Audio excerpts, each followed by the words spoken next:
अस्सलाम वालेकुम dear students. अब लास्ट टाइम हमने पढ़ा था लेवल्स ऑफ ऑर्गेनाइजेशन, यानी हमने कहा कि जो लिविंग ऑर्गेनिज़म है वो कितने जो हैं वो लेवल्स पर हम उनको ऑर्गेनाइजेशन उनकी देख सकते हैं।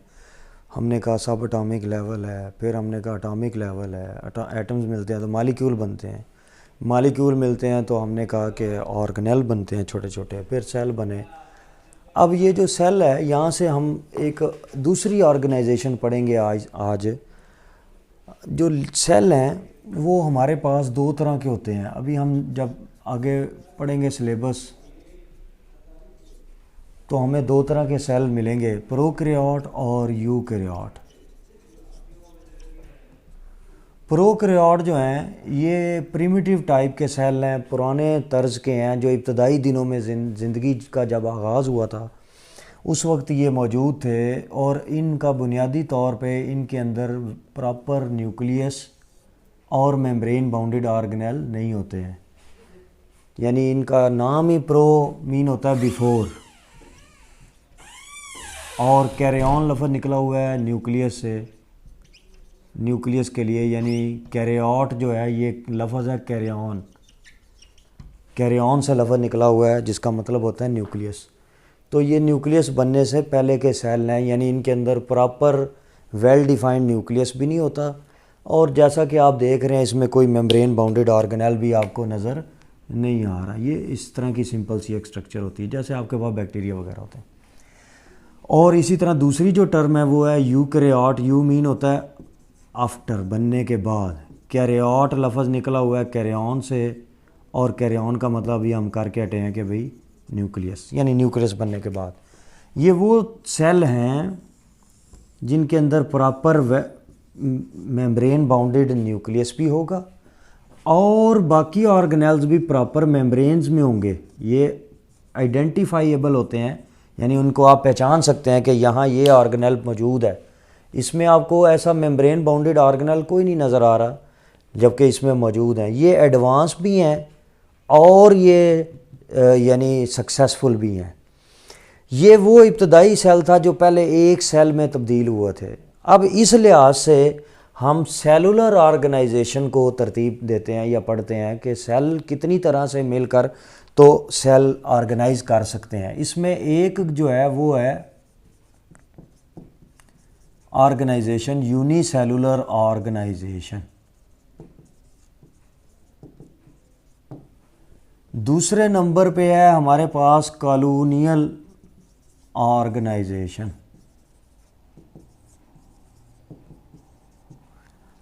और तीसरे नंबर पे है मल्टी सेलुलर ऑर्गेनाइजेशन। ये क्या चीज़ें हैं देखें। अगर यही सेल जो हैं, ये जिनको हमने यूकैरियोट कहा है, अगर ये अकेले अकेले रहें, एक अकेला सेल अपनी ज़िंदगी गुजार रहा हो, चाहे किसी शक्ल में भी हो, ये एनिमल होंगे तो एनिमल क्या कहलाएंगे? Unicellular animals. प्लांट्स भी हो सकते हैं जैसे हमने पढ़ा है वॉलवॉक्स वगैरह। तो अगर यूनिसेलुलर का मतलब क्या है कि जो एक सेल पर मुश्तमिल ऑर्गेनिज़म होंगे, एनिमल्स होंगे, उनको हम कहेंगे कि ये यूनिसेलुलर ऑर्गेनिज़म है और यूनिसेलुलर ऑर्गेनाइजेशन में रहते हैं, यानी अकेले अकेले रहते हैं और अपनी ज़िंदगी की ज़रूरत के लिए जो भी इसको फंक्शन परफॉर्म करने हैं इस एक सेल ने करने हैं। सब कुछ इसके अंदर मौजूद है। मसलन अगर आप अमीबा की शक्ल देखें, वैसे इसकी कोई शक्ल नहीं होती, तो जो भी शक्ल बना लेंगे आप, ठीक है। अगर एक अमीबा को आप देखें तो वो एक ही सेल पर मुश्तमिल एक ऑर्गेनिज़म होता है, और एक ऑर्गेनिज़म अपनी ज़िंदगी के तमाम एक्टिविटीज़ कर रहा होता है। फूड को लेना, डाइजेस्ट करना, जिस्म से बाहर निकालना, रिप्रोडक्शन करना, अपने जैसे नए ऑर्गेनिज़म तैयार करना, अपनी सर्वाइवल करना, दुश्मनों से बचना, ये सब कुछ ये एक अकेला सेल ये सब फंक्शन परफॉर्म कर रहा है। इस तरह की ऑर्गेनाइजेशन को कहते हैं यूनिसेलुलर ऑर्गेनाइजेशन। इसी तरह हमारे पास कुछ और भी जो हैं वो एनिमल मौजूद हैं, जैसे हमारे पास पैरामीशियम, अमीबा, यूग्लिना, ठीक है ना जी। ये सारे वो हैं जो कि एक सेल पर मुश्तमिल ऑर्गेनिज्म होते हैं और एक ही सेल अपनी पूरी ज़िंदगी की जो एक्टिविटीज़ हैं उनको परफॉर्म कर रहा होता है। ये शेप्स डिफरेंट हो सकती हैं लेकिन ये है एक ही सेल है, यानी इसके अंदर वही फीचर्स पाए जाएंगे जो इस एक सेल में पाए जाते हैं। एक तो ये ऑर्गेनाइजेशन है, सेल अकेले अकेले रह लें। दूसरे नंबर पे जो ऑर्गेनाइजेशन है वो है कॉलोनियल ऑर्गेनाइजेशन। इस कॉलोनियल ऑर्गेनाइजेशन में सेल इकट्ठे रहते हैं एक जगह पे, लेकिन एक दूसरे के साथ या एक दूसरे के लिए कोई फंक्शन परफॉर्म नहीं करते, रहते फिर भी इकट्ठे हैं। इस तरह की ऑर्गेनाइजेशन में एक असूल है जिसको कहते हैं division of labour. Division of labour, division तकसीम और लेबर कहते हैं काम को। तो काम की तकसीम का जो असूल है ये एक प्रिंसिपल है, इसको कहते हैं असूल। इंग्लिश का ये एक असूल है, प्रिंसिपल है, डिवीजन ऑफ लेबर। काम की तकसीम कर लें, हर किसी के ज़िम्मे कोई काम लगा दें तो काम अच्छे तरीके से हो भी जाता है और सारे को सब काम करने में आसानी भी हो जाती है। लेकिन इनके अंदर ये डिवीजन ऑफ लेबर का असूल अप्लाई ये इन्होंने नहीं अडॉप्ट किया। ये सेल क्या करते हैं, मसलन एक मिसाल हम लेते हैं, एक हमारे पास यूनिसेलुलर प्लांट है, उसकी शक्ल ऐसी होती है, उसको कहते हैं वॉलवक्स। ये वॉलवक्स जो है ये रहते इकट्ठे हैं, एक कॉलोनी बना के रह लेंगे।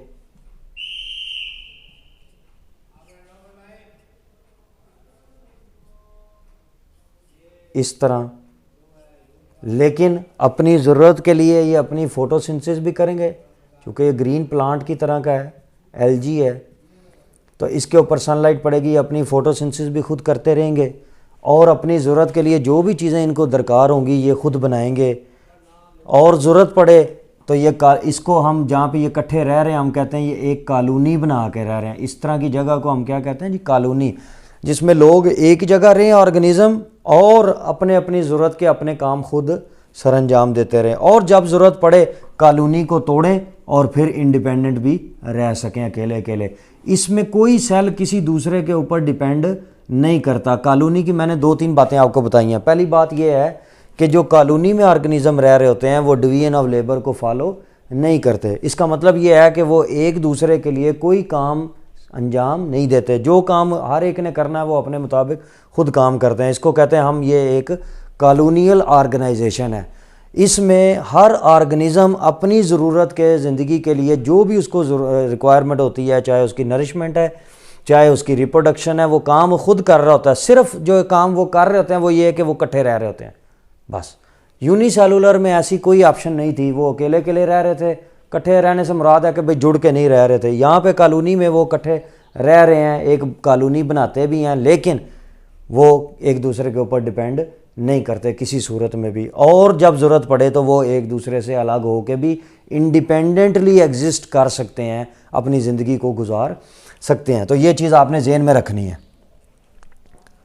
तो ये इस तरह की ऑर्गेनाइजेशन में जिसमें कॉलोनी में रहते हैं, हम कहते हैं ये एक कॉलोनियल ऑर्गेनाइजेशन है, यानी कॉलोनी में ऑर्गेनिज्म रह रहे हैं, कॉलोनी बना के रह रहे हैं। तीसरे नंबर की जो ऑर्गेनाइजेशन है वो आपको सामने से महसूस ही हो रही है, मल्टी सेलुलर, यानी एक से ज़्यादा सेल्स मिलकर इकट्ठे टिश्यू बना लेते हैं। टिश्यूज़ मिलकर तो ऑर्गेनिज़म का जो है वो ऑर्गन बना लेते हैं और फिर एक सिस्टम डेवलप हो जाता है जिसको हम कहते हैं ऑर्गन सिस्टम। और वही सिस्टम जो है वो एक इंडिविजुअल, बहुत सारे ऑर्गन सिस्टम मिल जाते हैं तो बन जाता है एक इंडिविजुअल। तो मल्टी सेलुलर में क्या होता है, बहुत सारे सेल्स वो इकट्ठे हो जाते हैं और कोई कॉमन फंक्शन परफॉर्म करना शुरू कर देते हैं, तो हम कहते हैं ये क्या बन गए, टिश्यू। ये डेफिनेशन हमने लास्ट टाइम पढ़ी थी। टिश्यूज़ जो हैं ये आपस में मिलकर तो एक स्ट्रक्चर बनाते हैं जिसको कहते हैं ऑर्गन। और ऑर्गन्स बहुत सारे जो हैं वो जब रिलेटेड फंक्शन परफॉर्म कर रहे होते हैं तो वो बन जाते हैं ऑर्गन सिस्टम। और बहुत सारे ऑर्गन सिस्टम को इकट्ठा करें तो बन जाता है एक ऑर्गेनिज्म। ये स्ट्रक्चर है। ये एक से ज़्यादा तरह के सेल्स, एक से ज़्यादा तरह के सेल्स, एक से ज़्यादा सेल्स, यानी thousands of cells, millions of cell, trillions of cells मिलकर तो एक ऑर्गेनिज्म बना रहे हैं। इस तरह की जो ऑर्गेनाइजेशन है इसको कहते हैं मल्टी सेलुलर ऑर्गेनाइजेशन। यहाँ तक बात समझ आ गई आपको? इसकी कोई मिसाल देखते हैं। इसमें आपने मिसाल एग्जांपल क्या लिखी है? वॉल्वक्स। यहाँ पे आपने क्या लिखा था? अमीबा। और मसलन फ़र्ज़ कर लें आप यूग्लिना या पैरामीशियम लिखें। इसकी एग्जांपल कॉलोनियल की बेस्ट जो है वो आपके पास वॉल्वक्स है, जो इंडिविजुअल भी रह लेता है और कॉलोनी बना के भी रहता है, और ज़रूरत पड़े तो फिर इंडिविजुअल भी रह सकता है। जबकि हमारे पास यहाँ पे आपकी बुक में जो दो एग्जांपल दिए हैं वो दी हुई हैं मस्टर्ड प्लांट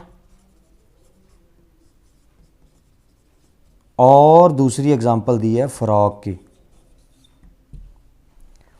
अब ये जो दो आपके पास ऑर्गेनिज्म दिए हैं ये मल्टी सेलुलर ऑर्गेनाइजेशन को रिप्रेजेंट कर रहे हैं, यानी ये भी मल्टी सेलुलर है, ये भी मल्टी सेलुलर है। मस्टर्ड प्लांट जो है वो ये सरसों के पौधे को कहते हैं, साग की जो सब्ज़ी पकती है ये मस्टर्ड प्लांट ही है असल में। इसके बीज जो हैं उनसे तेल निकाला जाता है। ये सर्दियों में उगाएंगे और ये यानी जनवरी फरवरी के आसपास कहीं पे ये ग्रो कर जाते हैं। इसके पौधे के अंदर आप इसके दो प्रोमिनेंट पार्ट्स देख सकते हैं, एक रिप्रोडक्टिव पार्ट्स हैं और दूसरे नॉन रिप्रोडक्टिव पार्ट्स हैं। जो पौधे के नॉन रिप्रोडक्टिव पार्ट्स होते हैं हमेशा वो हैं आपके पास रूट्स, स्टेम, लीव्स, ब्रांचेस वगैरह। जबकि रिप्रोडक्टिव पार्ट्स में इसके शामिल हैं आपके पास इसका फ्लावर, इसका सीड और फ्रूट। तो ये चीज़ें आप इसमें आइडेंटिफाई कर सकते हैं। ये आपका प्रैक्टिकल होगा जो बुक है 9th की, उसमें पार्ट 1 में ये पहला ही आपका प्रैक्टिकल जो है वो यहाँ से शुरू हो रहे होते हैं। तो आपकी इस चैप्टर के मुताबिक ये पहला प्रैक्टिकल आपका बनेगा। अगरचे बुक में आपका ये चौथा पांचवा बनेगा, वहाँ पे ये भी ऑर्गेनाइजेशन आपको आइडेंटिफाई करनी होती है। इसी तरह फ्रॉग है, और फ्रॉग आपको ये भी एक मल्टी सेलुलर ऑर्गेनिज्म है, एक्सपेरिमेंटल एनिमल है, इस पर तजर्बे किए जाते हैं। साइंटिफिक नेम दोनों के जो हैं, मस्टर्ड प्लांट का साइंटिफिक नेम है ब्रासिका कॉम्पेस्ट्रिस, जबकि साइंटिफिक नेम फ्रॉग का है राना टिगरीना।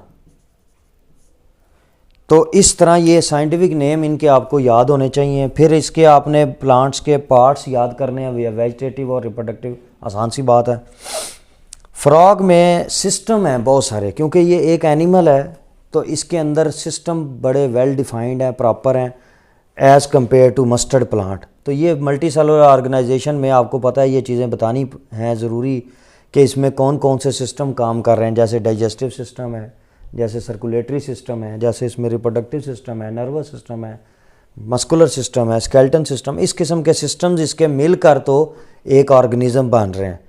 और आपको पता है कि बहुत हर सिस्टम जो है वो बहुत सारे ऑर्गन से मिलकर बना होता है, और ऑर्गन जो हैं वो टिश्यू से बने होते हैं, और टिश्यूज़ जो हैं वो सेल से बने। और यही हमारा टॉपिक है मल्टी सेलुलर ऑर्गेनाइजेशन।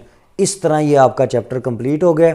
इसके क्वेश्चन के जो बुक के जो निशानात हैं वो आपको वो मिल जाएंगे, उसमें आपके मुतलका टीचर्स भेज देंगे। जो हमारी क्लास के स्टूडेंट्स हैं उनको मैं खुद ही भेज दूंगा, तो आप उससे इसमें याद कर लें। कुछ डेफिनेशंस होती हैं और कुछ एग्जांपल्स हैं या एक्सप्लेनेशंस हैं, उनको अलग-अलग याद कर लें। अल्लाह।